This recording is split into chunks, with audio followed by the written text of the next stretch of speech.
no sabemos los motivos por los cuales se llegó a esto. ¿Qué es lo que nos ha pasado? ¿Qué ha sucedido? ¿De qué manera un sector que hace 30 años entró al peronismo para oponerse al general Perón, inclusive en algunos de sus sectores para asesinar al general Perón, hoy tiene el poder? ¿Cómo puede ser que aquellos sectores que se oponían a Perón de tal manera que gestaron aquella consigna que decía si Evita viviera sería Montonera, no para honrar a Evita, sino para castigar a Perón, para decir que Evita, que ya había muerto y por lo tanto no podía contestarles, era la revolucionaria y Perón era un reaccionario, un general del ejército, olvidándose de que el peronismo tiene como una de sus raíces el Ejército Nacional, como otra de sus raíces la Iglesia y como otra de sus raíces, y la más importante, los sindicatos, a los cuales ellos siguen despreciando y siguen llamando burócratas sindicales a dirigentes sindicales que han nacido del calor de la lucha de los trabajadores. ¿Por qué sucede todo esto?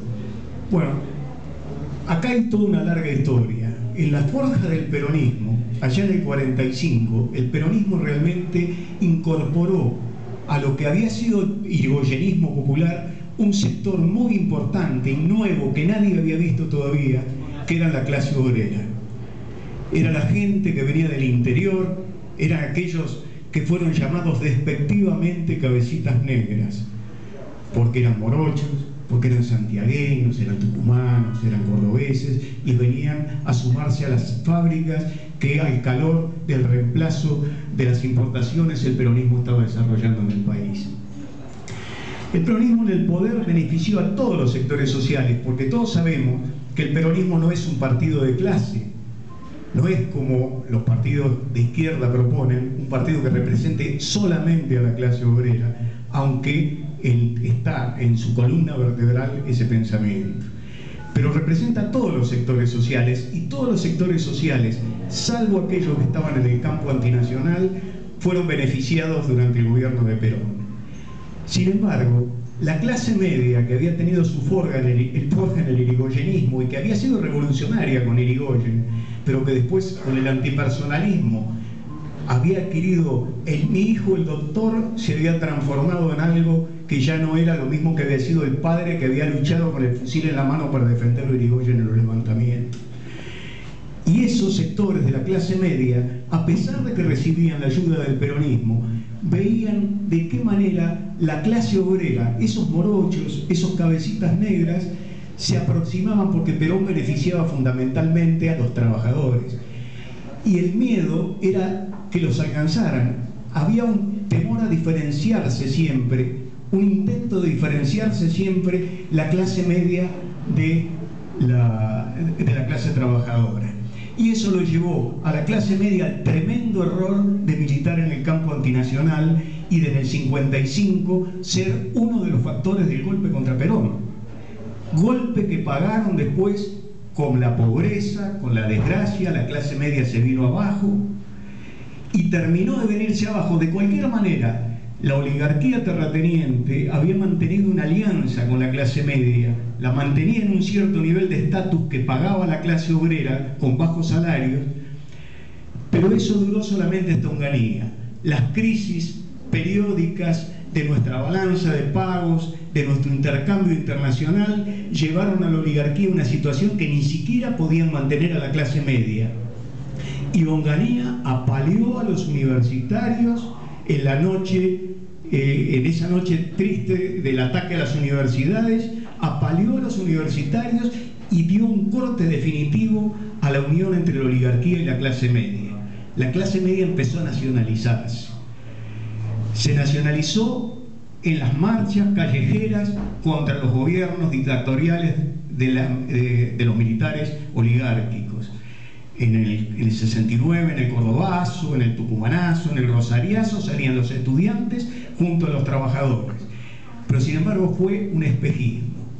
La clase media siguió manteniendo en algunos sectores esa posición antiperonista que veía en el peronismo al enemigo, a gente corrupta, a gente inculta, que no leía, que sin darse cuenta que en realidad el peronismo se nutre de dos sectores, que es el de los pobres, el de los trabajadores, el de los marginales, que se hacen peronistas en la cuna, se hacen peronistas a través de la injusticia de la vida, se hacen peronistas todos los días en la calle luchando por el salario, por mantener la familia. Y hay otro sector que se suma por la parte intelectiva, que es el sector de la clase media, que somos nosotros, que recibimos desde nuestra cuna, a través de los diarios, en las escuelas, en la universidad, a todos lados donde vemos, donde transcurre nuestra vida, recibimos presiones en contra del peronismo, recibimos presiones antinacionales, porque así está armado el aparato oligárquico cultural en la Argentina. Entonces todo nos lleva a ser antiperonistas, y salimos de ese antiperonismo solamente por un esfuerzo intelectual. Ese esfuerzo intelectual, que es de alguna manera que les proponemos acá en este centro, no toda la clase media lo llevó a cabo. En los años 70, cuando se da la segunda etapa de la nacionalización de la clase media, los hijos de padres gorilas se hicieron peronistas porque el país estaba destruido y ellos no tenían futuro. Ahí se hicieron peronistas, pero se hicieron peronistas mal, no entendieron el peronismo. De la misma manera que los padres no habían entendido el peronismo y habían estado en contra de Perón, ellos entraron al peronismo para estar en contra de Perón. Entraron al peronismo para poner el palo entre las ruedas y entraron al peronismo para hacer un peronismo que ellos idealizaban, en el cual Perón no tenía lugar. Perón se tenía que quedar en España. Cámpora era el presidente. Eran camporistas, no peronistas. Y con el camporismo ellos podían empezar a llevar adelante sus ideas, sus políticas, que no eran las que estaban en las tradiciones peronistas. A nosotros nos tocó, a mí por mi edad, me tocó estar militando junto a esos grupos del peronismo y discutiendo con ellos. Y muchas veces nos decían, pero no, acá lo que hay que hacer, el peronismo ya terminó, ese peronismo de Perón ya fue otra época, los milicos son todos milicos, no está mal, Perón, bueno, sí, era militar, pero lo que pasa es que Perón es que ya está viejo. Dice, lo que hay que hacer es ir con la cinta de Perón que está en España, ir a la gente y después meterle lo de uno. O sea que estaban acostumbrados, creían que el peronismo era como la salida de los bares cuando se bolsiquea a los mamanos. Y nosotros le decíamos, no es así la historia. Ustedes van a terminar enfrentándose contra Perón y contra el pueblo. El día que Perón los enfrente, el pueblo los va a dejar. Y ellos creían, porque movían algunos sectores marginales y algunos sectores de trabajadores, porque hacían trabajo político también, porque tenían algunas ideas políticas que no eran incorrectas, creían que eso no iba a suceder nunca.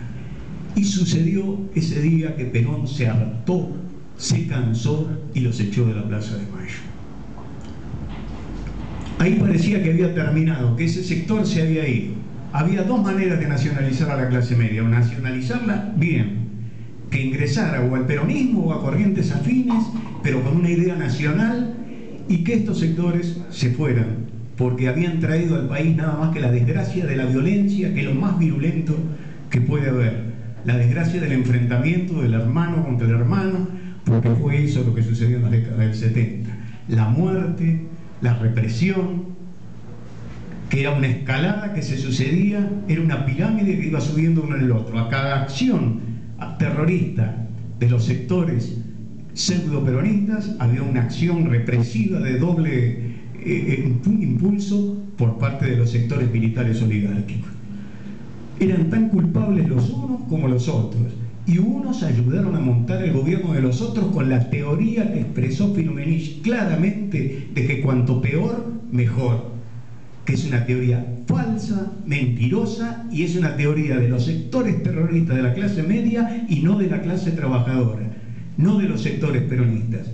Perón nunca apoyó la guerrilla. Perón les dio el aval porque Perón desde España utilizaba cualquier cosa que estuviera contra el gobierno militar. Entonces venían y le decían, general, nosotros vamos a... Está bien, Venían nosotros y le decían, general, nosotros, está bien, ustedes también, todo estaba bien, porque Perón de alguna manera no podía manejar todo, pero de esa manera manejaba todo sin manejarlo.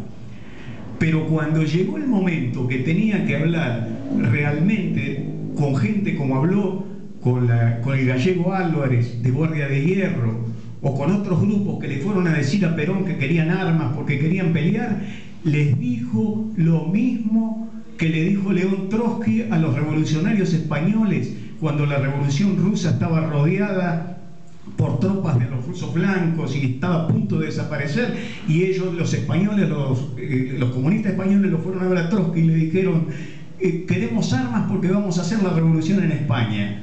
Y Trotsky, que era muy inteligente, que era un gran revolucionario, les dijo, si ustedes me vienen a pedir armas a mí, todavía no pueden hacer la revolución, porque las armas de la revolución española las tienen los soldados españoles. Convenzan a los soldados y van a tener no solamente las armas, sino quien las maneja para hacer la revolución. Acá en la Argentina fue el grave error de los grupos armados que creyeron que todas las fuerzas armadas eran antinacionales.